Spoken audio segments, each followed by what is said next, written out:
Nice. I thought you were very good. I thought you were one of the people that was really there. You know, and Huey was good. He's always a little over the top, you know. You know how British people are. But Willette was great. You know, she played Donnell. She was great. Bacot was lovely. The way Bacot handled that Ford Fairlane, the red station wagon, that was nice. There were some other capable, competent people. What was that little girl who stood next to me in the film? What was her name? Doris? Doris, yes.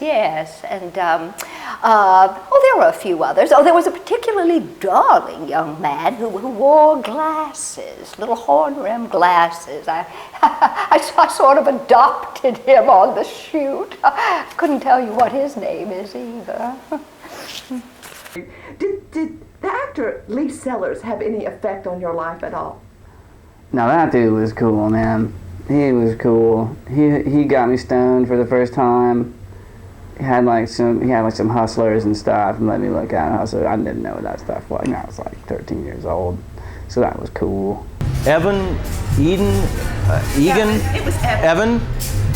He calls me and he says, "Hey, I'm in New York. Can we get together?" And I say, "Sure." Next thing I know, he's in one of my movies. I said, "How old are you, man?" He's like, "I'm 18. And I said, "Prove it." He pulled out his driver's license. I saw it. It said 18. It didn't look fake to me. I've seen my share of fake IDs in my time. I was like, this could be good. He's an attractive young man, and the girls seemed to turn on to him. So I cast him as the young assistant in my Office video. It's called Office and there's Office 1 and Office and Office 3, and we're right now currently in production for Office 4. And Evan was a part of the first one. He played a young assistant.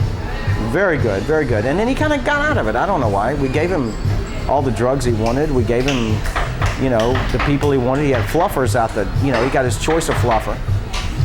He got his choice of anything he wanted.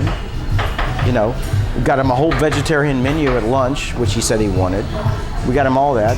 He came in, it was great. He got it up the first time, he went through it, it was great. He came on cue, which I personally have a great respect for. Anybody that can have an orgasm on cue and look like they mean it, that's just gold. That's gold to somebody like me. Gold. It's better than gold. It's silver. Going into music now. I think he might be in the music business. Evan is in the music business. Well, once a whore, always a whore. Everybody was nice. I like that little boy. What was his name? Evan? He was so cute with those big old glasses on. I liked him. He seemed like a really sweet young man. I hope things went well for him later on in his life. I mean, he seems to be pretty successful and everything, but you never know. Those children actors, sometimes things don't go so well for them. Well, there was one, man, and she was like, I don't know, really hot. She was awesome. They were very nice to me. I liked the woman who plays the main woman that I can remember, and then that other woman, I liked her too, and then that other one, and then there's another one, and then there's a man, and then there's another woman. And they were very, very nice to me. I got to have a few bites of Jell-O and some turnip greens that other woman gave me, I think. Beth, Miss Bosich, I just discovered, and actually in Washington Square Park, which you can see if you pan, you can see some trees of Washington Square Park, because I live there, near there. And she's from Germany. I'm trying to remember. Is she from Munich or Hamburg? Well, you know what? I knew back then, but it's been a long time. And when I first came to NYU as a freshman, and you would walk from the dorm, which is right over there, the dorm we lived in, which is called Hayden Hall, to the film building, which is that way, 721 Broadway, which is where our film classes were. We'd walk through, and she would always be doing performance pieces, like she would, like a piece that she would do is like she would just scream at you, and tell you to go back to America, which I guess the core of the piece was that we are in America. But she wouldn't acknowledge that. Or there was another piece where like she would wear all lavender, but she would scream at you in that one. Or there was this really, really moving piece that she did that I think I saw, that might have been later when I was a sophomore, where it was amazing. She wore all lavender in it, and then would just drink glass after glass of milk and just scream at you in it. And so you knew that she really was connected as an artist. And so I just thought she was perfect for Doris, perfect for that kind of the subtle stuff that Angus did. So she rode down with us to do it, and like Matt and I were like still kind of no cell phones, so we couldn't be like pre-producing anything in the car. But I mean, there were cell phones, but we didn't have them back then. And so we'd be talking about, getting the movie together, and she would scream,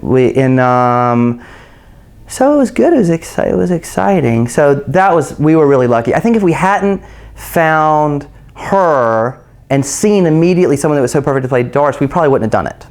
Because what would have been the point of making it without someone who's so essentially Doris? The one scene I actually had with one of the main characters, with Miss Bostich, I have to be honest, she was a little bit intimidating to me. I mean, the accent and everything, it was hard to understand her, and I didn't think I was worthy really to be in the scene with her, but she didn't talk to me about it beforehand. She was one of those actors that likes to stay in the role, whether she's on camera or off, and so she kind of walked around kind of dazed a lot, and so I didn't really get a chance to talk to her, but I thought our scene went pretty well. And when I talked to her about, Louise and Mr. Bowen and Mr. Bowen Hudspeth, and I broke my fingernail and all that, and I loved her reaction, which was kind of no reaction at all. I really kind of liked that. It was unexpected at the time, but it kind of made my reaction better too, when she didn't react to me, and then I had to look at her like, why are you just ignoring me? Oh, that was line 2 from not my line though. Angus called me one time. He wanted me to be in a play, playing a white guy talking black, and I was like, no. And I'm like, why do you hate me so much? Why are you doing this to me? And he hung up on me. Phil called me and asked me to be in a commercial. I told you about that. That was just sad. I've tried to work with Lee Sellers. I see what you mean. I haven't worked with Lee Sellers we've had a kind of a role reversal, me and Lee. It's hard to explain. I've auditioned him some. I direct TV commercials now, and I've auditioned him some. It's never worked out. I did these commercials, these Jell-O commercials with Bill Cosby, and it's supposed to be him and his son, and so I tried to get Lee to come do that. He didn't want to do that. And what else? There was this Nike thing that we wanted to do with Latrell Sprewell and his brother, and Lee didn't want to do that. I don't know. I think he might just not want to be in commercials. But I think of him a lot. I was involved with these print ads that I wanted to do for Relaxer, and he wasn't interested, but that's modeling, so he's an actor. But I have ended up working with him as an actor in stuff that he's produced and directed and starred in and written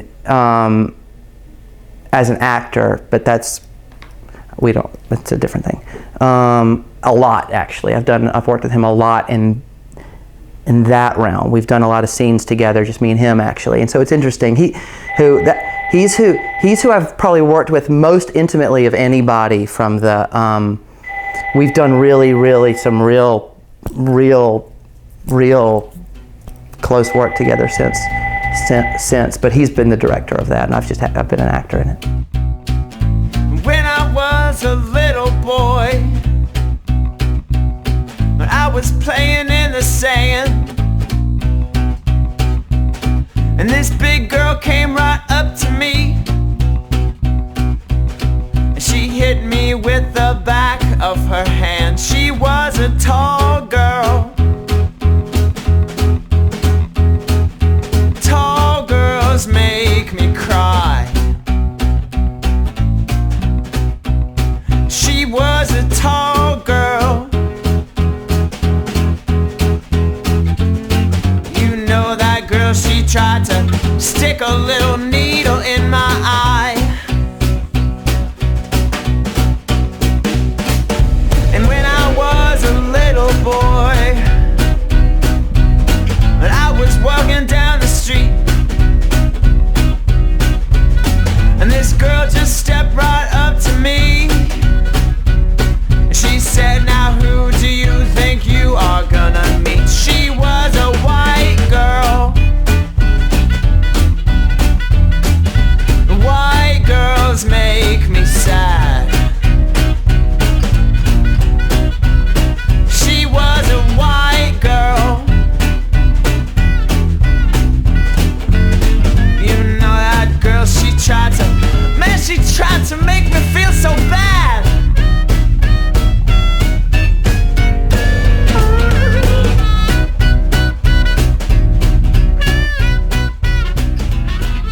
Is it a full moon, Kippy? Is it a full moon today?